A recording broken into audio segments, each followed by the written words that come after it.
આગળ જતા સમય કોઈ ભવિષ્યવાણી નહીં કરતી, પણ ભાગવતિક સંકેતોના આધાર ઉપર કહું છું.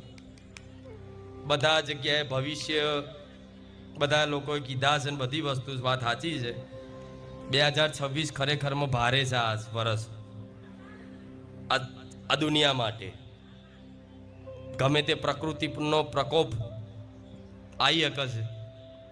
ભાગવતિક સંકેતોના આધારિત બોલું છું, સમજ્યા? હું બોલું છું એના હજારો કારણો છે, પણ 2026 ખરેખરમાં ભારે છે. કોઈ રોગઈ આવી શકે છે, કોરોના જેવી રીતે પાછો.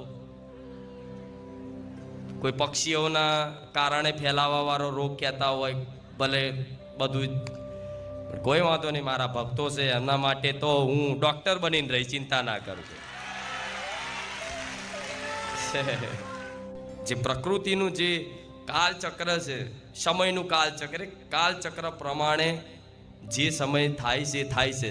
હવે એક વાતનો વિચારો તમે, જે ટાઈમે આજથી 5500 વર્ષ પહેલા જે મહાભારતનું યુદ્ધ થયું હતું કૌરવ પાંડવો વચ્ચે, એટલું વિશાળ મોટું યુદ્ધ હતું કે કરોડો લોકોનું યુદ્ધ, કરોડો લોકો મરી ગયા હતા. આમાં સૌથી મોટું ભયાનક, મોટામાં મોટું વિશ્વનું સૌથી મોટું યુદ્ધ કહેતો કેવું? મહાભારત. આજે બધાને મહાભારત વિશે ખબર હશે.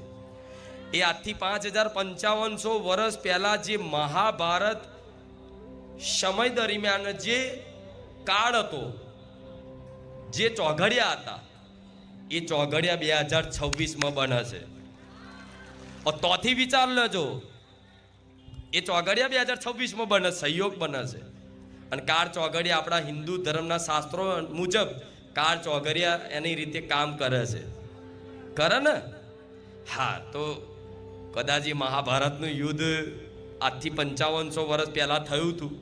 એ જે સમયગાળામાં જે નક્ષત્રો હોય, ગ્રહો નક્ષત્રોની દિશા જે ચોઘડિયા હતા, એ ચોઘડિયાનો જે યોગ હતો, એ યોગ 2026માં બને છે.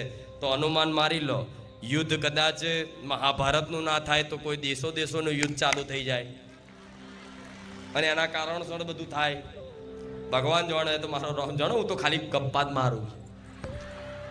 હું તમને બીવડાવતી અને ડરવાની જરૂર નથી, કેમ કે તમે મારા છો. રામ રામ રામ રામ મુખે એટલે જ જપાવડાવું છું, ચાલુ રાખજો. હા, કાલ સમયમાં કદાચ આ રામ નામ જ સહારો બને.